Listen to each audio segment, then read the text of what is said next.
En cualquier momento. Ahora hablamos con Alieto Guadani, es director de Estudios de la Educación Argentina de la Universidad de Belgrano. ¿Por qué lo convocamos? Siempre es interesante conversar con él, porque la Argentina tiene en promedio mayor cantidad de estudiantes universitarios que, por ejemplo, Brasil y Chile. 557 estudiantes universitarios cada 10.000 en la Argentina. ¿Qué tal, Alieto? Gracias por este contacto.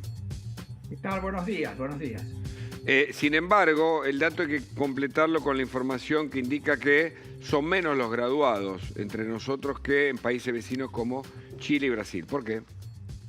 Mire, hay dos clases de países en el mundo. La inmensa mayoría tiene exámenes generales de graduación secundaria antes de entrar a la universidad. Y cuando digo la inmensa mayoría me refiero a Corea, Japón, la China comunista. Todos los países comunistas tienen examen de ingreso a la universidad. Lo tiene Cuba, lo tiene China, lo tiene Vietnam.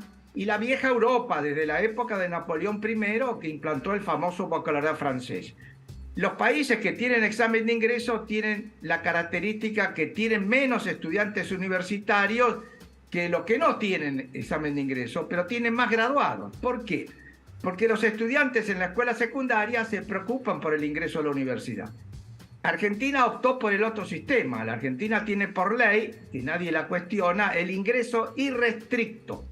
Quiere decir que cualquier graduado secundaria de la Argentina, o de Colombia, o de Brasil, o de Chile, puede venir acá, golpear la puerta de la universidad pública y está obligada a recibirlo. Muy bien, el resultado es este. Pero el problema más grave probablemente no sea esto. El problema más grave es la deficiencia educativa, en donde Argentina ha perdido el liderazgo que supo tener hace mucho tiempo. Fíjese que la última prueba ERCE, que se realizó en el 2019 por UNESCO, 16 países de América Latina. Hay 9 países de los 16 que están mejor que la Argentina en conocimiento de tercer grado y sexto grado, que son Brasil, Colombia, Costa Rica, Cuba, Ecuador, Honduras, México, Perú y Uruguay. Hay 6 países que los pibes saben menos, que son todos centroamericanos: El Salvador, Guatemala, Nicaragua, Panamá y la Dominicana. Bueno, esa es la situación.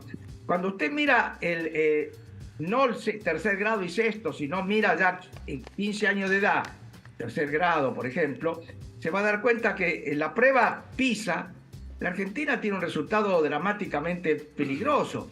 De 77 países, estamos en el lugar 71 de abajo. ¡Qué barbaridad! O sea, solamente hay 6 países donde los pibes saben menos que en los argentinos. Ya estamos enfrentando un problema educativo en el siglo XXI, y en el siglo XXI no progresan los países que tienen recursos naturales. Es mejor tener recursos naturales que no tenerlos. Es mejor tener petróleo, tener gas, tener minerales, tener la pampa húmeda, sí. Pero el futuro lo da lo que está en el capital humano. El capital humano lo enseña la escuela y la universidad. Ahora, Alieto, usted tiene una gran experiencia en el tema educativo, que es la clave para que una sociedad mejore. Y en la Argentina hay un deterioro en todas las aristas, desde hace muchas décadas. ¿Cuándo empezamos a caernos así? ¿Usted cuándo lo ubicaría como estudioso de la educación mundial y argentina? Bueno, hay un dato esencial. Los pibes pueden optar, históricamente han optado, por escuela de gestión pública o escuela de gestión privada. Correcto. Muy bien.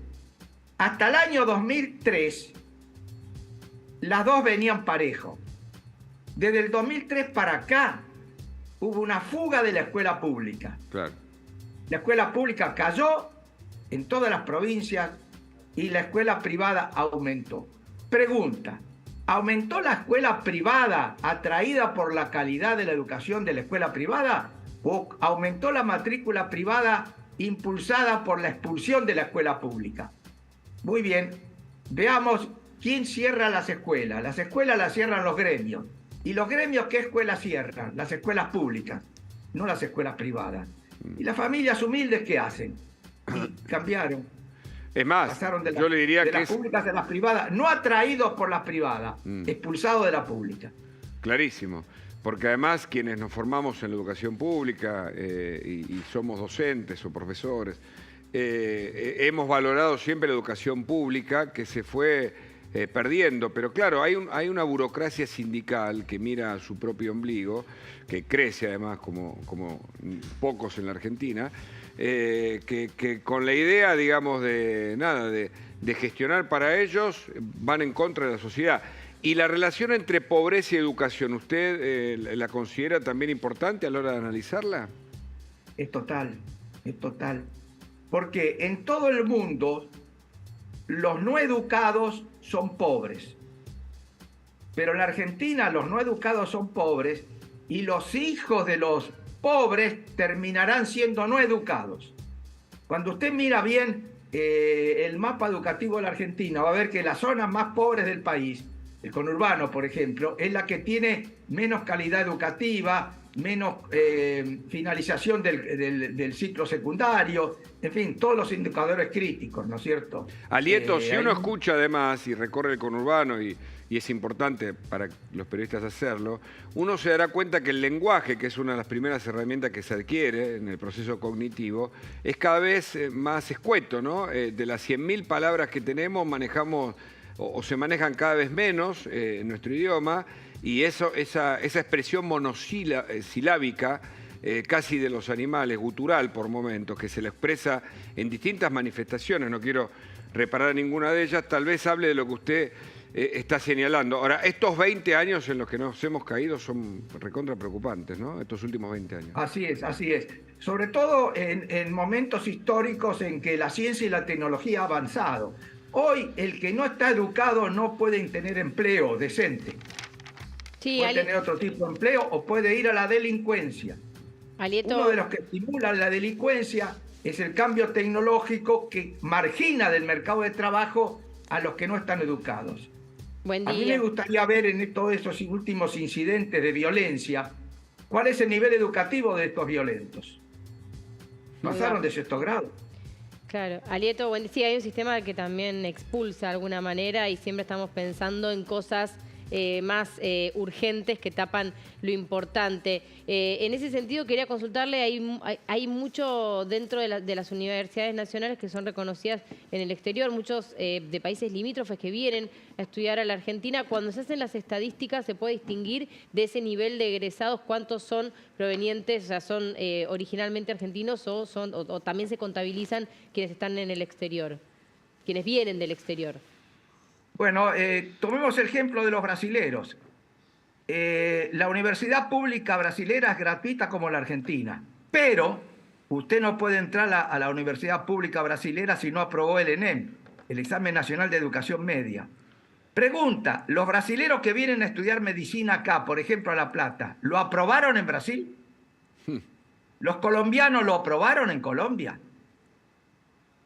Claro. Porque lo que puede estar pasando, y de esto no hay buena información, pero sí indicios, de que los que no aprueban el examen en su propio país vienen a la Argentina, total, acá.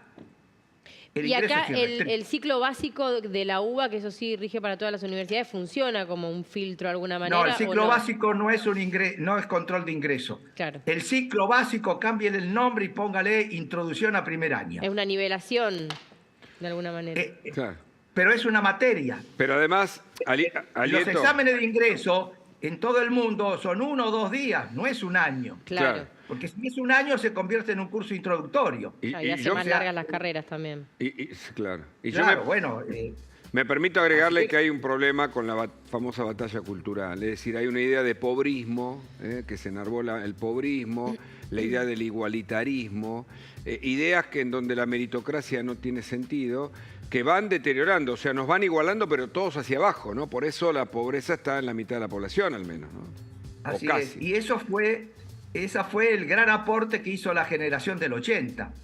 Porque la generación del 80, Sarmiento, Roca, veían la afluencia de inmigrantes del resto del mundo, sobre todo europeos, y se dieron cuenta que la escuela tenía que jugar un rol importante. La Argentina tuvo un liderazgo educativo desde fines del siglo XIX hasta mediados del siglo XX, claro, en todo el mundo. Era un ejemplo mundial. La revista Villiquen y las revistas educativas de la Argentina se vendían en toda América Latina, ¿no es cierto? Y es notable cómo la Argentina ha retrocedido, ¿no es cierto? Y enfrenta problemas muy, muy serios te hacen al futuro, porque no hay crecimiento económico sin fortalecimiento educativo. No hay. Absolutamente. No hay. Y mire, porque es el siglo de la ciencia y la tecnología. Claro, y yo me remontaría a Caras y Caretas y a la Gaceta Mercantil, entre otras, ¿no? De los esposos. Así es. Mire, para hablar de la luminaria que era Argentina, no solo en el Río de la Plata, sino para el resto de América. Alieto, ha sido un gustazo hablar con usted, lo vamos a repetir. Bueno, buenos días. Tema fundamental. Muchas gracias por la entrevista. Muchas gracias a usted. Hasta luego.